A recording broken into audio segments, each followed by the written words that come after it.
നമുക്ക് അലീനയുടെയും മനുഷ്യങ്ങളുടെയും നാളത്തെ നല്ലൊരു വിശേഷം കേട്ടാലോ. അതിനു മുമ്പായി ആദ്യമായി കാണുന്നവരുണ്ടെങ്കിൽ ചാനൽ ഇഷ്ടപ്പെട്ട ഒന്ന് സബ്സ്ക്രൈബ് ചെയ്യാൻ മറക്കരുതേ. വീഡിയോ ഇഷ്ടപ്പെടുവാണെങ്കിൽ ലൈക്ക് ചെയ്യാനും നിങ്ങളുടെ വിലയേറിയ അഭിപ്രായങ്ങൾ രേഖപ്പെടുത്താനും മറക്കരുത് കേട്ടോ. അപ്പം നമുക്ക് നേരെ നമ്മുടെ വിശേഷത്തിലേക്ക് പോയാലോ. അങ്ങനെ നാളത്തെ വിശേഷത്തിൽ ഇത്രയും നാളും മൂടി വെച്ച ആ രഹസ്യത്തിന്റെ വാതില് ബാലേന്ദ്രന്റെ മുന്നിൽ തുറക്കപ്പെടുക. അപ്പം വൈജയന്തി തന്നോട് ചെയ്ത ആ കൊടും ക്രൂരതയുടെ രഹസ്യം ഒടുവിൽ ബാലേന്ദ്രൻ അറിയുന്നുണ്ട്. അപ്പം അതിൻ്റെ കുറച്ച് വിശേഷങ്ങളൊക്കെയാണ് നാളെ നമ്മൾ കാണാൻ പോകുന്നത്. ഇന്ന് കണ്ടു മനുശങ്കർ വിളിച്ചിട്ട് പോലും ബാലേന്ദ്രൻ കോൾ എടുത്തില്ല. ബാലേന്ദ്രൻ കട്ടക്കലിപ്പ.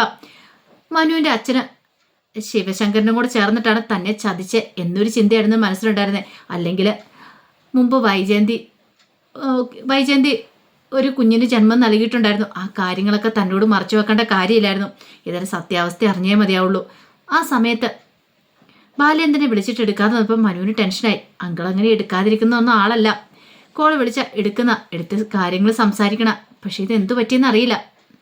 കുറച്ച് സമയം കഴിഞ്ഞപ്പോൾ മനുഷ്യൻ്റെ അടുത്ത് അലീനെ ഒന്ന് വിളിച്ചു നോക്കിയാലോ എന്ന് കരുതി മുത്തശ്ശിയുടെ ഫോണിലേക്ക് വിളിച്ചു.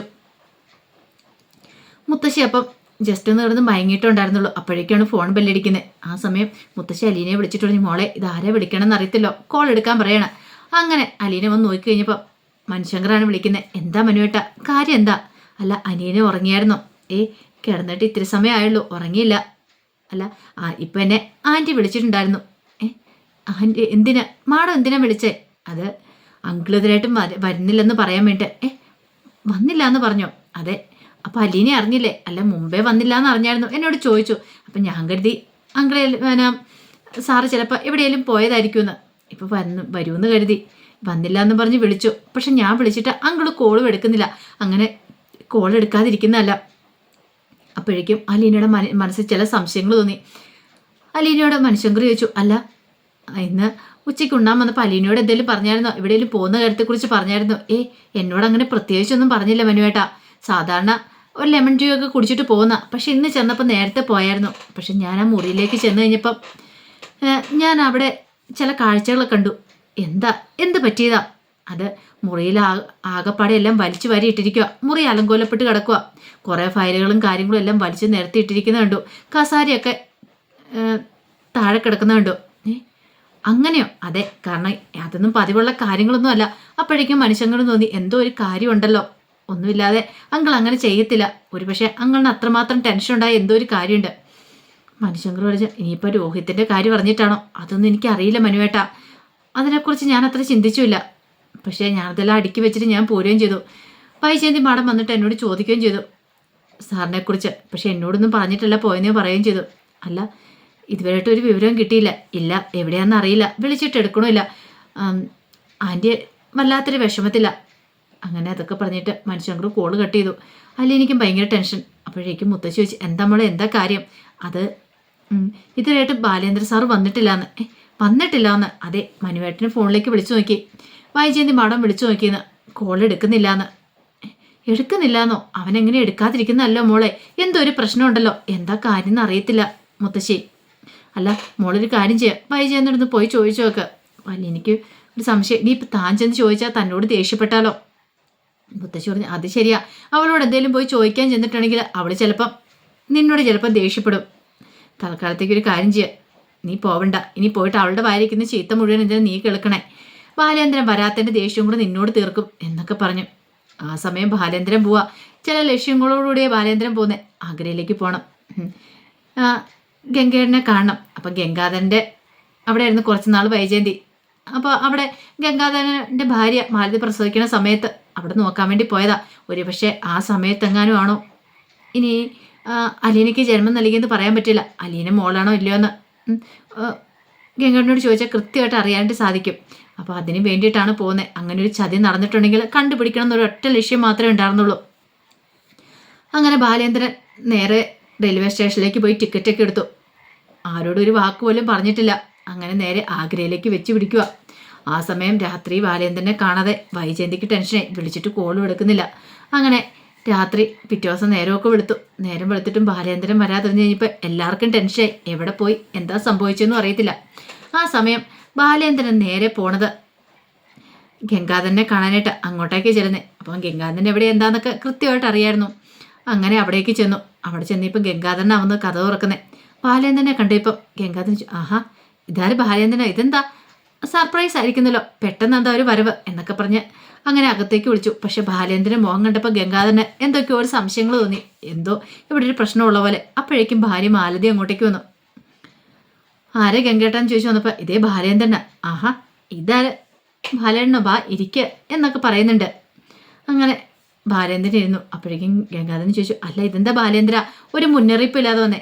അതെ എനിക്ക് ഗംഗേട്ടനോട് ചില കാര്യങ്ങളൊക്കെ ചോദിക്കണം. എന്ത് കാര്യങ്ങൾ? അതൊക്കെ ഉണ്ട്, ഗംഗാണ് ഒരു നിമിഷം വന്നേ എന്നും പറഞ്ഞുകൊണ്ട് അങ്ങോട്ട് വിളിച്ചുകൊണ്ട് അങ്ങോട്ട് പോയി. മാലതിക്ക് തോന്നി എന്തോ സീരിയസ് ആയിട്ടൊരു കാര്യമുണ്ട്, വളച്ചകെട്ടില്ലാത്ത കാര്യം പറയാം. അറിയാലോ എന്തുണ്ടെങ്കിലും എനിക്ക് മുഖത്ത് നോക്കി ചോദിക്കാൻ ശീലം, അതുകൊണ്ട് ഞാൻ ചോദിക്കുക. സത്യം പറ, വൈജയന്തി വിവാഹത്തിന് മുമ്പ് ഒരു കുഞ്ഞിന് ജന്മം നൽകിയോ? ഇത് കേട്ടപ്പോൾ ഗംഗാധരൻ ഒരു നിമിഷം ഞെട്ടലോടുകൂടി നോക്കുക. എന്തൊക്കെയാ ബാലേന്ദ്രൻ നീ പറയണേ? സത്യം പറ ഗംഗേട്ടാ, എനിക്ക് സത്യാവസ്ഥ എന്താണെന്നറിയണം. ഞാൻ ചോദിച്ചതിന് സത്യം മാത്രമേ പറയാവുള്ളൂ, വ്യക്തമായ തെളിവുകളോടുകൂടിയേ ഞാൻ സംസാരിക്കണേ, എനിക്കറിയണം. അപ്പോഴേക്കും ഗംഗാധരൻ പറഞ്ഞു, ഇത് നിന്നെ ആരോ വെറുതെ പറ്റിക്കാൻ വേണ്ടി പറഞ്ഞ, അങ്ങനെയൊന്നും ഇല്ല ബാലേന്ദ്ര, നീ വെറുതെ വൈജയനെ തെറ്റിദ്ധരിച്ചിരിക്കുക. എന്നോട് കള്ളത്തരം പറയട്ടാ ഗംഗേട്ട, കാര്യങ്ങളൊക്കെ എനിക്ക് വ്യക്തമായിട്ട് മനസ്സിലായിട്ടുണ്ട്, സത്യം മാത്രം പറയാവുള്ളൂ. എൻ്റെ അടുത്ത് കള്ളത്തരം മറച്ചു വെക്കേണ്ട കാര്യമില്ല. ഇപ്പോഴല്ലെങ്കിൽ എപ്പോഴാണെങ്കിലും ഞാനിത് കണ്ടുപിടിക്കും. അധികകാലമൊന്നും അങ്ങനെ മൂടി വെക്കാൻ പറ്റുന്ന കാര്യമല്ല. അത് കേട്ടപ്പോൾ ഗംഗാധരൻ പറഞ്ഞു, ഇപ്പം നിനക്ക് എന്താ ബാലേന്ദ്ര പറ്റിയത്? എനിക്കൊന്നും പറ്റാതെ ഞാൻ അത്ര ദൂരത്ത് ഇവിടം വരെ വരത്തില്ലല്ലോ, ട്രെയിൻ കയറി ഇവിടെ വരേണ്ട കാര്യമില്ല. ഗംഗേട്ടനോട് ഇങ്ങനെ ചോദിക്കേണ്ട കാര്യമില്ല. എനിക്ക് കാര്യങ്ങൾ അറിയണ്ടേ, സത്യാവസ്ഥ അറിയണ്ടേ, അതും ഗംഗേട്ടൻ്റെ നാവിൽ നിന്ന് തന്നെ അറിയണം. ഞാൻ ചില കാര്യങ്ങളൊക്കെ അറിഞ്ഞിട്ടുണ്ട്, അപ്പോൾ അതിൻ്റെ ബാക്കിയും കൂടെ എനിക്കറിയണം. എനിക്ക് വ്യക്തമായ തെളിവുകൾ കിട്ടണം, അതിനു വേണ്ടിയിട്ടാണ് ഇത് കേട്ടതും. ഗംഗാധരൻ പറഞ്ഞു, അല്ല അത് പിന്നെ ബാലേന്ദ്ര, ഞാൻ ഒടുവിൽ ഗംഗാധരനെ സമ്മതിക്കേണ്ടതായിട്ട് വന്നു. ബാലേന്ദ്രനോട് പറഞ്ഞു, അതെ 22 വർഷം മുമ്പ് അവളൊരു പെൺകുഞ്ഞിന് ജന്മം നൽകിയായിരുന്നു. തലയ്ക്കൊരു കൂടം കൊണ്ട് അടിച്ചൊരവസ്ഥ. ഇത്രയൊക്കെ അറിയാമെങ്കിലും പക്ഷേ ഗംഗാധരൻ്റെ നാവിൽ നിന്ന് അത് കേട്ട് കഴിയുമ്പോഴത്തേനും പെട്ടെന്ന് ബാലേന്ദ്രന് അവിടെ ഉണ്ടായിരുന്ന ആ കസേരയെല്ലാം കൂടെ മുറുക്കെ പിടിച്ചു. ആ സമയത്ത് ബാലേന്ദ്രൻ ഒന്നും മിണ്ടായിരിക്കുന്നപ്പോൾ ഗംഗാധരൻ ചോദിച്ചു, ബാലേന്ദ്ര അത് പിന്നെ വേണ്ട കേട്ടാ, എനിക്ക് ഏറെക്കുറെ കാര്യങ്ങളൊക്കെ മനസ്സിലായി, ഇതൊക്കെ മനസ്സിലാക്കിയിട്ട് തന്നെയാണ് വന്നേ. എന്നാലും ഗംഗേട്ടൻ്റെ നാവിൽ നിന്ന് അറിയണമായിരുന്നു എനിക്ക്. ഇത്ര വലിയൊരു ചതി എന്നോട് ചെയ്യേണ്ടായിരുന്നു. ഇതും പറഞ്ഞുകൊണ്ട് പെട്ടെന്ന് തന്നെ ബാലേന്ദ്രൻ അങ്ങോട്ടേക്ക് ഇറങ്ങി പോവാം. അപ്പോഴേക്കും ഗംഗാധരൻ പിന്നാലെ എന്നിട്ട് ബാലേന്ദ്രൻ എങ്ങോട്ടാ പോകുന്നത്, അവിടെ നിൽക്കുക എന്ന് പറഞ്ഞാൽ കയ്യേലേക്ക് അങ്ങോട്ട് പിടിച്ചു. ബാലേന്ദ്രൻ ഞാനൊന്ന് പറയുന്ന കേൾക്ക്. അപ്പോഴേക്കും ബാലേന്ദ്രൻ തിരിഞ്ഞു നിന്നു. ഇനി എന്ത് കേൾക്കണമെന്നാ? ഇത്രയും വർഷക്കാലം ആങ്ങളും പെങ്ങളും എല്ലാവരും കൂടെ ചേർന്ന് അതിവിദഗ്ധമായിട്ട് ഈ നെടുമ്പറിക്കൽ ബാലേന്ദ്രനെ അങ്ങോട്ട് പറ്റിച്ചില്ലേ? കൈതക്കൽ മാളിക വെട്ടി കുഞ്ഞിരാമമേനോൻ്റെ മകളെ കല്യാണം കഴിക്കുമ്പോൾ എനിക്കൊരു സ്വകാര്യ അഹങ്കാരമായിരുന്നു, ഞാനെല്ലാം നേടിയെന്നുള്ളേ. പക്ഷെ ഒറ്റ നിമിഷം കൊണ്ട് അത് ഇല്ലാതായിപ്പോയി. മനുഷ്യന്മാരുടെ മനസ്സ് ചൂഴ്ന്ന് നോക്കി അകത്തേക്ക് കയറാൻ പറ്റില്ലല്ലോ. നമുക്കറിയാവുന്ന കാര്യങ്ങളെ അറിയത്തുള്ളൂ. എന്നാലും ഇത്രയ്ക്ക് വേണ്ടിയിരുന്നില്ല, എന്നോട് ഈ ചതി ചെയ്യേണ്ടിയിരുന്നില്ല. എന്നിട്ട് ഒന്നും അറിയത്തില്ലാത്ത മട്ടിൽ എല്ലാവരും എന്നെ മുന്നിൽ ഇത്രയും കാലം നാടകം കളിക്കുമായിരുന്നില്ലേ? നിങ്ങൾക്കൊക്കെ എങ്ങനെ തോന്നി ഒന്നും അറിയത്തില്ലാത്തൊരു പാവമനുഷ്യനെ പറ്റിക്കാനായിട്ട്? ഗംഗാധരൻ പറഞ്ഞു, സത്യമായിട്ടും പറ്റിക്കണമെന്ന് കരുതിയല്ല. ഇനി അങ്ങനെ പറയില്ല ഗംഗേട്ടാ. ബാലേന്ദ്രൻ്റെ മട്ടും ഭാവം കണ്ടപ്പോൾ തന്നെ ഗംഗാധരന് പന്തികേടായിട്ട് തോന്നി. ബാലേന്ദ്രനോട് പറഞ്ഞു, ഇത്ര ദൂരം വന്നല്ലേ, റെസ്റ്റ് എടുക്കാനാ ഞാനാ, അത് നമുക്ക് പിന്നെ സംസാരിക്കാം, ഇപ്പം തൽക്കാലത്തേക്ക് ബാലേന്ദ്രൻ ഇവിടെ റെസ്റ്റ് എടുക്കുക. ബാലേന്ദ്രൻ മറുപടി ഒന്നും പറഞ്ഞില്ല. പിന്നീട് നേരെ ഗംഗാധരൻ മാലതിയുടെ അടുത്തേക്ക് വന്നു. ആ സമയത്ത് മാലതി ഇതെല്ലാം കേട്ടോളം മറിഞ്ഞു നിൽക്കുന്നുണ്ട്. മാലതിക്കും എന്ത് ചെയ്യണമെന്നറിയില്ല. മാലതിക്കും അറിയാവുന്ന കാര്യങ്ങളായിരുന്നു ഇതൊക്കെ.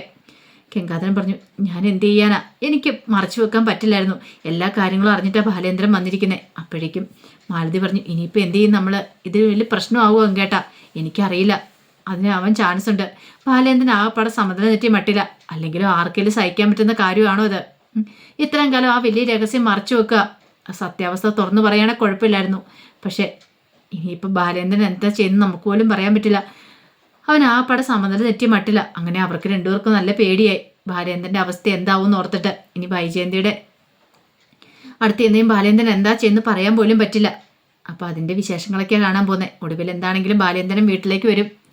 തോക്കൊക്കെ ചൂണ്ടി വൈജയന്തിയെ ഭീഷണിപ്പെടുത്തുന്നുണ്ട്. ഒടുവിലെ വെടി പൊട്ടുന്നുണ്ട്. ധാർക്ക കൊള്ളുന്നതെന്ന് അറിയത്തില്ല. പൈസയ്ക്കാണോ അതോ ഇനിയിപ്പോൾ ബാലേന്ദ്രൻ സ്വയം വെടിവെക്കുകയാണെന്നും പറയാൻ പറ്റില്ല.